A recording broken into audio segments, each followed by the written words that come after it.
오늘은 법륜 스님께서 말씀하시는 지혜에 대해서 알아보도록 하겠습니다.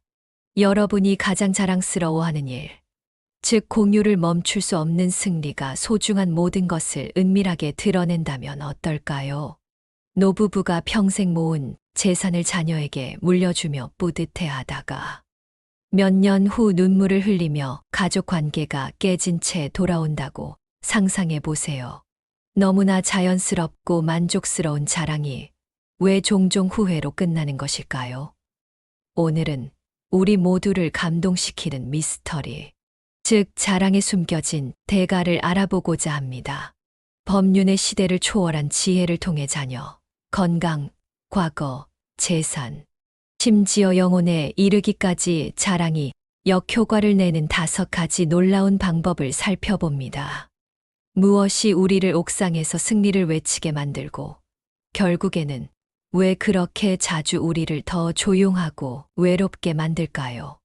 의사 아들에 대한 자랑이 사기꾼을 유인의 수백만 원의 손해를 본 김 할머니나 건강이 시한폭탄을 감춘 박 할아버지를 떠올려 보세요.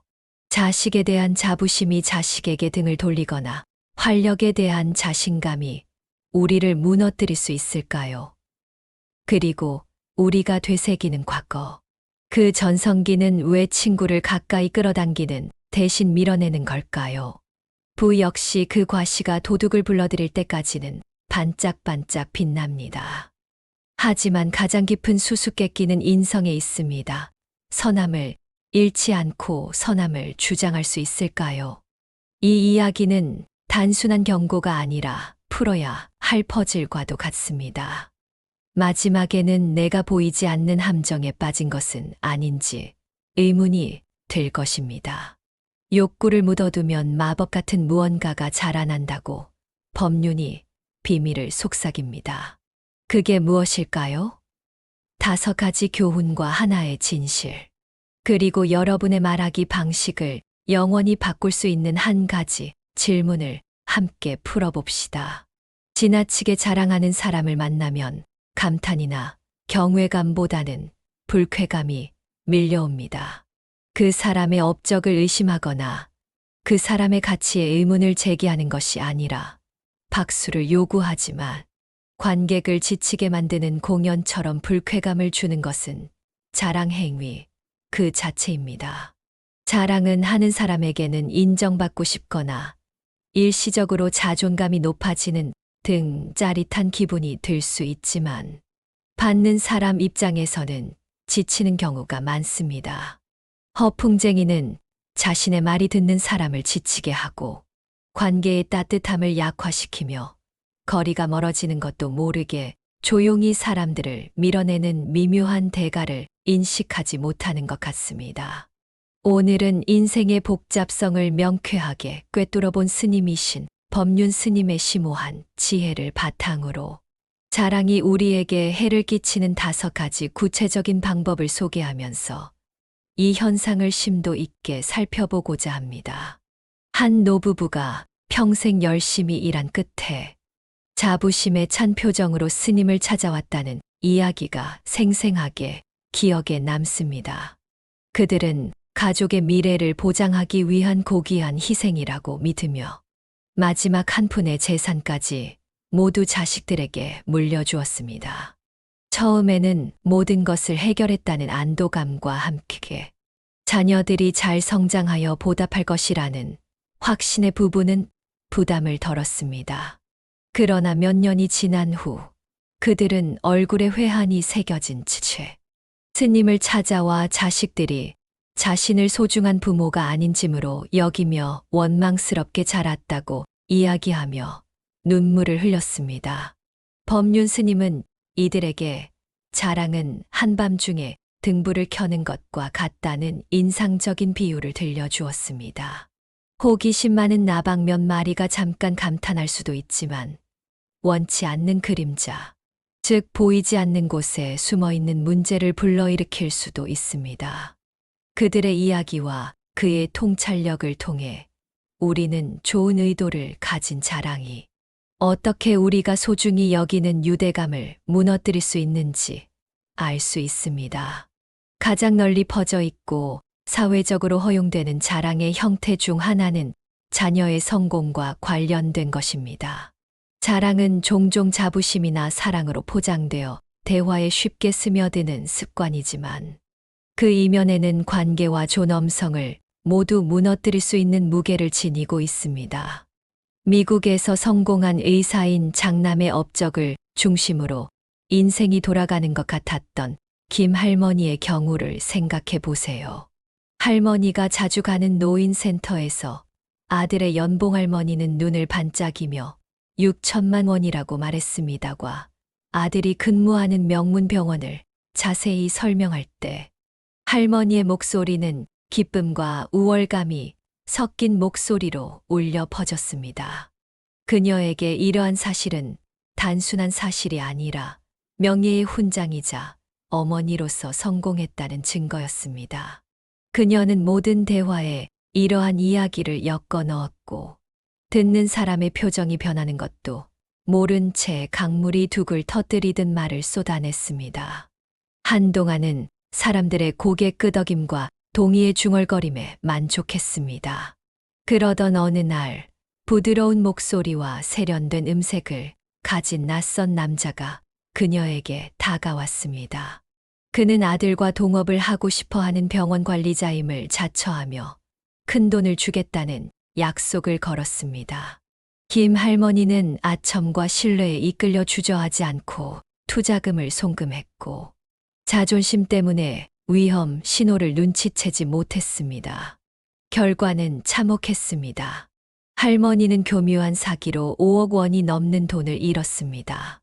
소문이 들불처럼 번져 아들의 병원 평판이 실추되고 무모한 행동에 배신감을 느낀 다른 자녀들과 갈등을 일으키고 한때 소중하게 여겼던 노인정 공동체에서 소외되는 등 여파는 여기서 멈추지 않았습니다. 폼년 할머니는 자신의 이야기를 되돌아보며 자녀 자랑은 자녀와의 관계, 이웃의 선해, 그리고 가장 중요한 부모로서의 품이라는 세 가지 소중한 것을 빼앗는다는 냉엄한 진리를 전했습니다. 이 교훈은 은퇴 후의 삶이 자식들의 승리를 축하하는 한 가지 기쁨을 중심으로 돌아가는 80세 할아버지의 이야기에서 다시 한번 울려 퍼집니다. 전직 교사였던 그는 모임에 앉아 가슴을 부풀리며 장남이 실리콘밸리를 정복하고 막내가 대학생으로서 뛰어난 성과를 거두었으며 딸이 가문의 명성을 가져다 준 의사와 결혼한 이야기를 들려주곤 했습니다. 그의 목소리는 자녀들의 승리가 마치 자신의 승리인 것처럼 자기 만족의 절정으로 높아지곤 했습니다. 그는 경외심을 기대하며 모든 이야기를 화려하게 끝냈고 한동안은 공손한 미소와 희미한 박수를 받았습니다. 하지만 표면 아래에서는 그의 말의 파문이 문제를 일으키고 있었습니다.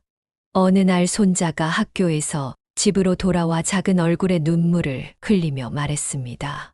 소녀는 할아버지가 같은 경로당에 다니는 반 친구가 우연히 들은 자랑으로 무자비하게 자신을 조롱했다고 고백했습니다. 내 가족은 너무 가난해서 미국에 가본 적도 없잖아. 괴롭힘을 당한 친구는 조롱했습니다. 왜 내 아빠는 교수가 아니야? 할아버지는 깜짝 놀랐습니다. 가문의 명예를 드높여야 할 자존심이 오히려 자신의 혈육을 공격하는 무기가 되어 버렸기 때문입니다. 나중에 포년 스님과 함께 앉아 후회를 쏟아내자 스님의 말이 깊게 와 닿았습니다. 자식 자랑은 부메랑이다. 더 세게 던지면 던질수록 더 아프게 되돌아오는 법이다. 라고 말씀하셨습니다. 스님은 자녀의 성공에 대한 기쁨은 자녀만의 것이지 부모의 확인 욕구에 의해 빼앗겨서는 안 된다고 설명했습니다. 그것을 확성기로 바꾸는 순간 자녀와의 진정한 유대감, 공동체의 따뜻함, 부모의 가치를 정의하는 내면의 우아함에서 오는 조용한 친밀감을 잃게 됩니다. 폼년 스님은 한 걸음 더 나아가 너무도 흔한 이 행동의 층위를 벗겨냈습니다. 그는 그러한 자랑이 종종 더 깊은 외로움, 다른 사람의 업적을 통해 자신의 가치를 증명하려는 갈망을 감추고 있다고 말했습니다.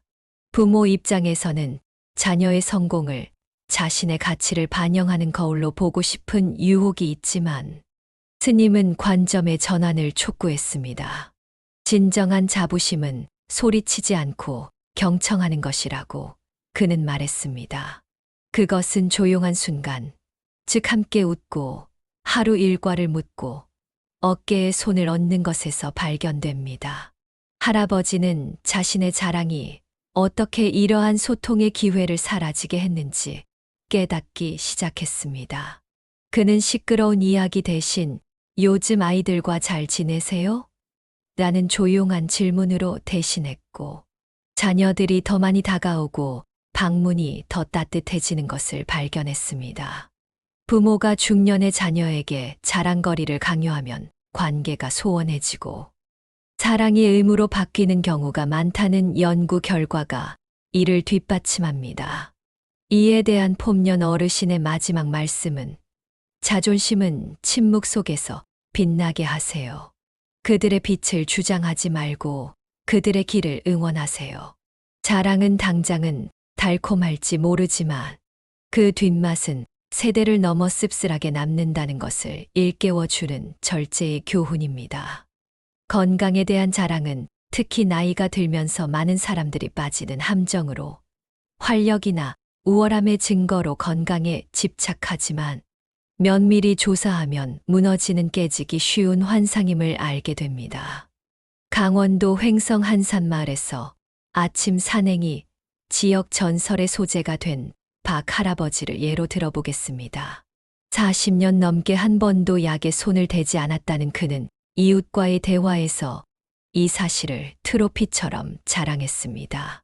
하루에 2시간씩 걷는다며 감기가 뭔지도 모르겠다고 활기찬 목소리로 말하곤 했습니다. 그가 가장 좋아하는 대사는 마지막으로 병원에 간 지 20년이 지났어요. 라고 웃으며 말했습니다. 그에게 이것은 단순한 개인적인 승리가 아니라 다른 사람들이 따라야 할 교훈이자 설교였습니다. 이웃들은 고개를 끄덕이며 부러워하기도 하고 살짝 짜증을 내기도 했지만 그의 자랑은 수년 동안 누구에게도 도전받지 않았고 이는 그의 강철 같은 체질을 증명하는 증거였습니다. 하지만 이 자랑스러운 겉모습 이면에는 조용한 무모함이 숨어 있었습니다. 검진을 건너뛰고 경고를 무시하며 자신의 몸이 무적이라고 확신했습니다. 그러던 어느 화창한 아침, 평소와 다름없이 산길을 오르던 중 날카로운 통증이 그의 가슴을 움켜쥐었습니다. 정기 검진으로 조기에 발견할 수 있었던 심장병이라는 진단은 신속하고 무자비했습니다. 하룻밤 사이에 그의 이야기는 승리의 이야기에서 경고의 이야기로 바뀌었고 한때 그를 자랑스러워하던 이웃들은 속삭이기 시작했습니다. 그 모든 자랑이 그를 어떻게 만들었는지 보라고 중얼거렸습니다. 다른 사람들은 뿌린 대로 거둔다고 덜 친절하게 말했습니다. 이 일을 생각한 법륜은 건강 자랑을 봄꽃에 비유하며 화려하게 피어나지만 곧 시들어버릴 운명인 봄꽃에 비유했습니다. 오늘의 건강이 내일을 보장하지 않는다고 경고하며 자만심을 버리고 겸손할 것을 촉구했습니다. 스님의 가르침은 더 깊숙이 파고들어 교만에 숨겨진 대가를 폭로했습니다. 스님은 박 할아버지에게 건강에 대한 자랑은 숨어있는 질병에 대한 인식, 자신의 몸을 돌보는 겸손함, 질병이 닥쳤을 때 이웃의 위로 등 3가지 중요한 것을 빼앗는다고 말했습니다. 박 대표의 경우 가슴 통증만이 상처가 아니라 명예의 추락이 더 큰 아픔이었습니다.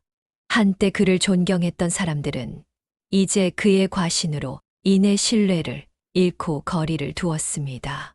국민건강보험공단의 연구에 따르면 자신의 건강을 과신하는 노인들은 예방치료를 소홀히 하는 경우가 많으며 65세 이상 노인 중 27%는 노년기 의료비에 대한 준비가 되어 있지 않은 것으로 나타났습니다. 과신은 안일함을 낳고 박 회장에게는 병이 악화되기 전에 발견할 기회를 놓치는 것을 의미했습니다. 폼년 선생은 이를 극명하게 표현했습니다. 건강에 대해 자랑하는 것은 활시위를 너무 팽팽하게 당기는 것과 같아서 예상치 못한 순간에 끊어집니다. 그는 건강을 정원처럼 바꾸고 필요할 때 전문가의 도움을 받으며 언제든 비가 내릴 수 있다는 사실을 겸허히 받아들이는 것이 진정한 지혜라고 말하며 자부심에서 준비로 전환할 것을 촉구했습니다. 조금만 더 일찍 진찰을 받았더라면 이라는 의사의 한탄이 후회로 뒤덮인 회복을 마주한 박 대표의 마음속에 울려 퍼졌습니다. 건강 자랑은 개인적인 피해를 넘어 가족 간의 유대감과 미래 계획에도 영향을 미칩니다.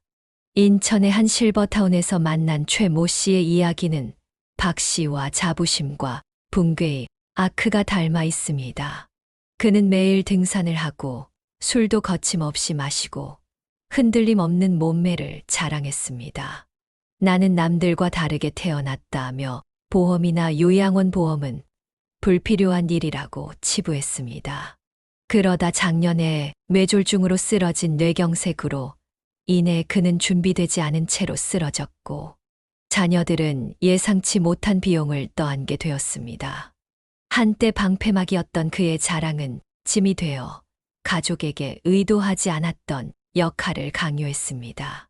폼녀는 이런 패턴을 자주 목격했습니다.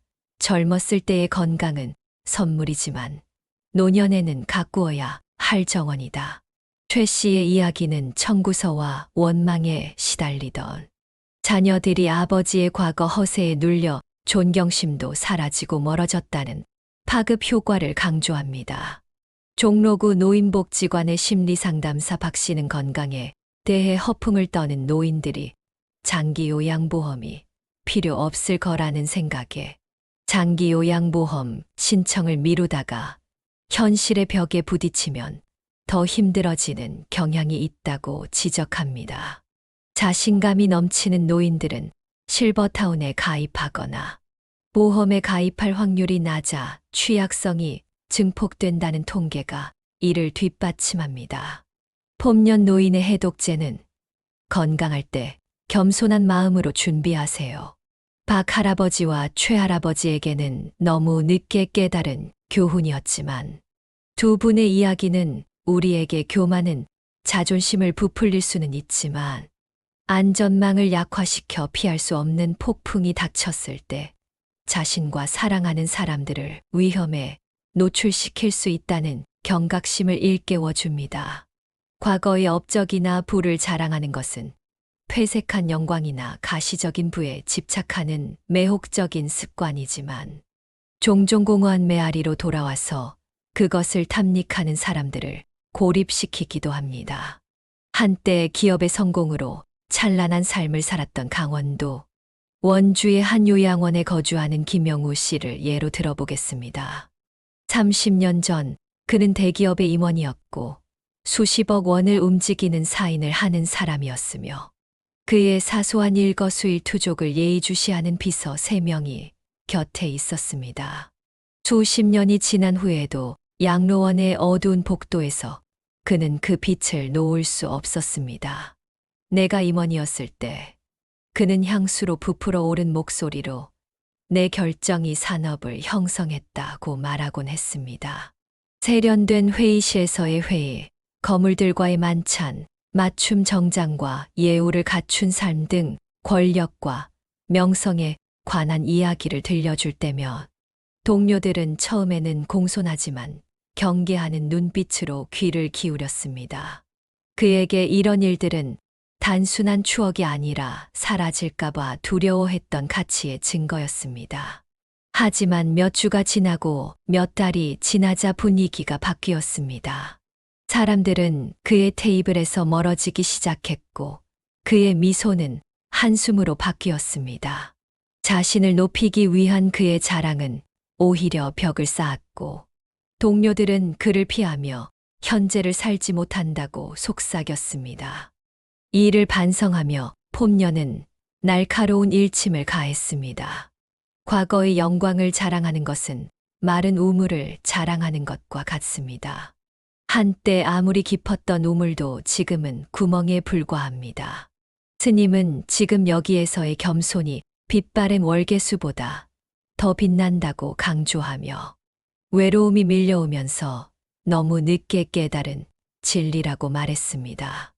스님의 지혜는 연구에서도 메아리를 찾습니다. 한국노인복지학회는 과거의 지위에 집착하는 노인은 현재의 기쁨을 보지 못하는 그리움의 굴레에 갇혀 우울증에 걸릴 확률이 또래보다 30% 높다는 사실을 발견했습니다. 어제에 대한 집착이 새로운 인연을 단절시키는 사례는 수원시 실버복지관의 정모 상담사가 자주 접하는 김 씨의 이야기만이 아닙니다. 그는 나 예전엔 으로 시작하는 사람은 친구를 사귀는 경우가 드물다고 말합니다. 남을 밀어내면서 자신만 끌어올리는 느낌이라는 겁니다. 고립감이 커지고 우울증이 찾아왔으며 그토록 갈망하던 스포트라이트가 드리운 그림자가 김 씨에게 드리운 대가는 가혹했습니다. 폼년 스님은 이를 생생하게 표현했습니다. 과거의 지위는 여름에 입는 겨울 옷과 같아서 인상적이지만 계절이 잘못되면 쓸모가 없습니다. 그는 과거의 승리를 되새기는 것보다 현재의 관계를 소중히 여길 것을 촉구했는데 김 전 대통령이 독백 대신 질문을 자랑 대신 이야기를 나눴다면 이 교훈에 귀를 기울였을지도 모릅니다. 대신 그의 요양원은 관객이 없는 무대가 되었고 그의 과거는 아무도 듣고 싶지 않은 각본이 되었습니다. 부 역시 그 자체로 자랑의 유혹을 불러일으키고 그 결과는 외부로 파급됩니다. 경기도 분당의 한 아파트 단지에 사는 이영실. 할머니는 아들이 매달 보내주는 500만 원을 자랑하길 좋아했습니다. 경로당에서 할머니의 목소리에는 내 아들이 누구보다 나를 잘 돌봐준다는 승리의 기운이 가득했습니다. 그녀의 자부심은 빛이 되었지만 엉뚱한 사람들의 관심을 끌었습니다. 어느 날 아들의 친구가 돈이 필요하다며 다급한 목소리로 전화가 걸려왔습니다. 자신의 과대 광고에 현혹되어 돈을 보냈지만 보이스피싱으로 돈을 잃고 말았습니다. 경찰청에 따르면 노인 사기 피해자의 80%가 사전에 자산을 자랑했고 그 말이 사기꾼들에게 경종을 울렸다고 합니다. 부산의 박순자 할머니는 아들의 건물, 세 채를 자랑한 것이 소문을 불러일으켜 결혼 생활이 파탄 지경에 이르렀다고 합니다. 며느리는 사람들이 계속 물어봐서 더 이상 견딜 수 없었다며 울먹였습니다. 이혼이 이어졌고 박 할머니의 손주들도 찾아오지 않아 3대에 걸친 자존심이 무너졌습니다.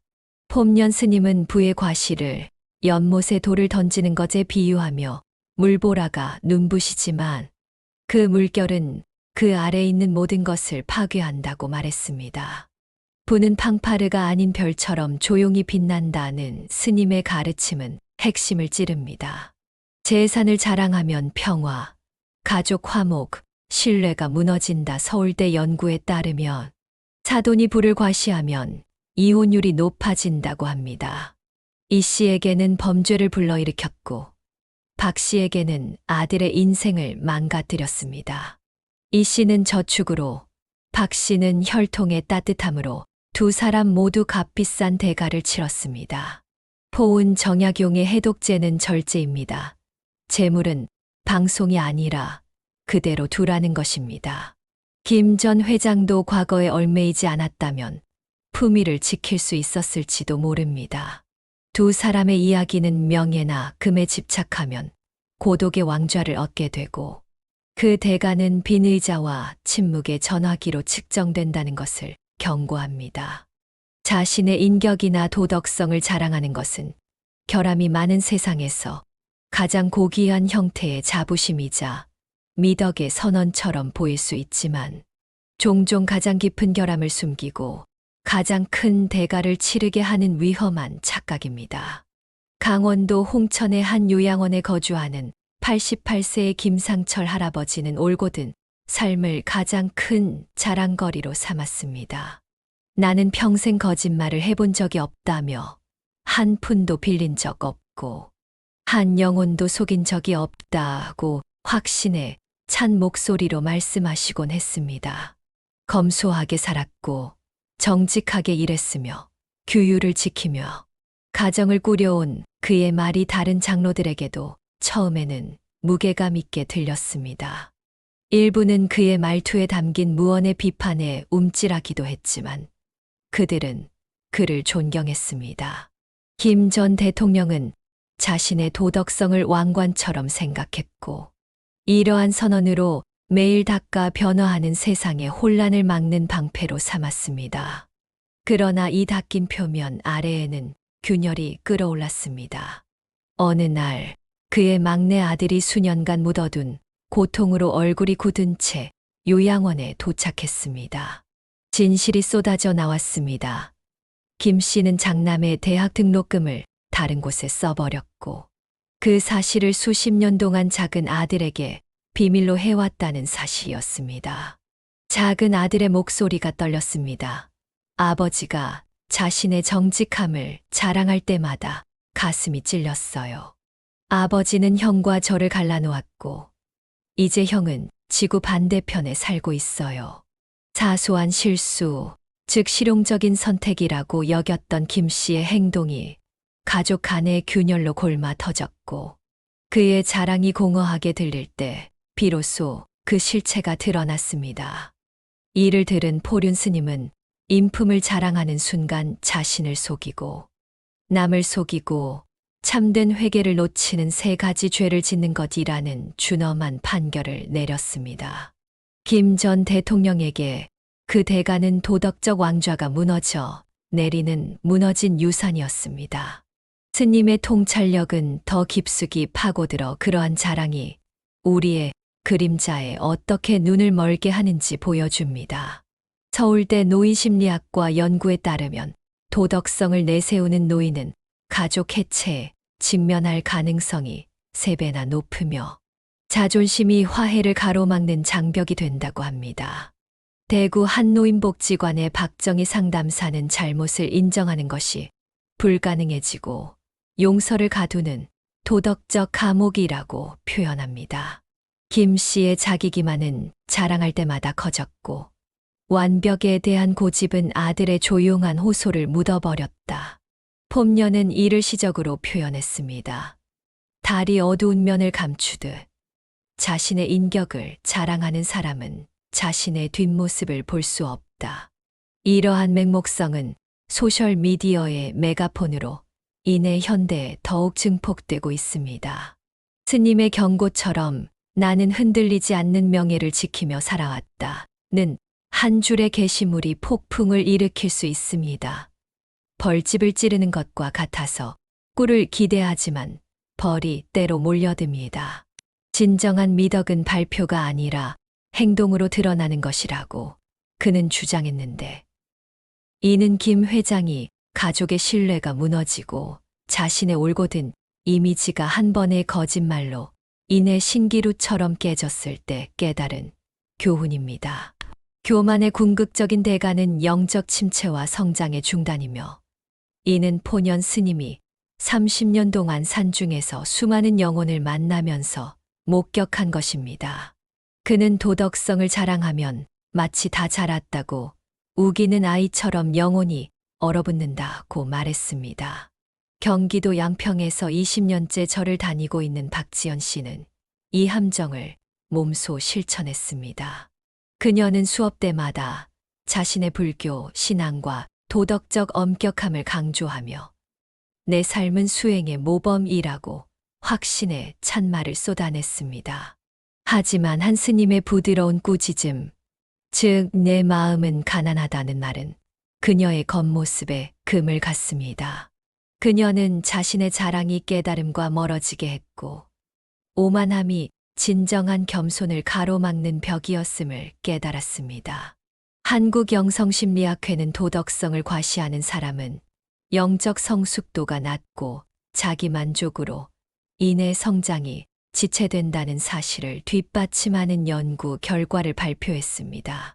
법륜의 치료법은 매일 밤 거울 앞에 서서 내가 주장한 대로 의롭게 살았는가라고 자문해 보세요. 선언이 아닌 성찰이 영혼을 깊게 한다는 것. 김 전 대통령과 박 전 대통령이 추락을 완화하기 위해 받아들인 수행법일지도 모릅니다. 자식, 건강, 명예, 부, 인격 등 모든 자랑은 자아에서 비롯되며 자아에 대한 집착은 인생의 빛을 어둡게 한다는 스님의 마지막 지혜에 도달하게 됩니다. 그러나 그는 자랑하고 싶은 충동을 묻어두면 보석이 된다는 획기적인 반전을 제시했습니다. 감사는 직책이 아닌 자녀에 대한 감사, 증명이 아닌 건강에 대한 감사, 재물이 아닌 교훈에 대한 감사, 완벽이 아닌 성장에 대한 감사로 자존심을 대체합니다. 국립노인복지센터의 데이터에 따르면 겸손한 노인들이 더 행복하고 더 오래 살며 평화가 조용히 빛납니다. 이 말에 귀를 기울인다면 김 씨의 가정도 박 씨의 정신도 회복될 수 있을 것입니다. 말은 줄어들고 지혜는 깊어지며 탐욕은 사라지고 평화는 피어난다. 폼년 노인은 미소를 지었다. 자랑이 사라지는 곳에 행복이 자란다고요.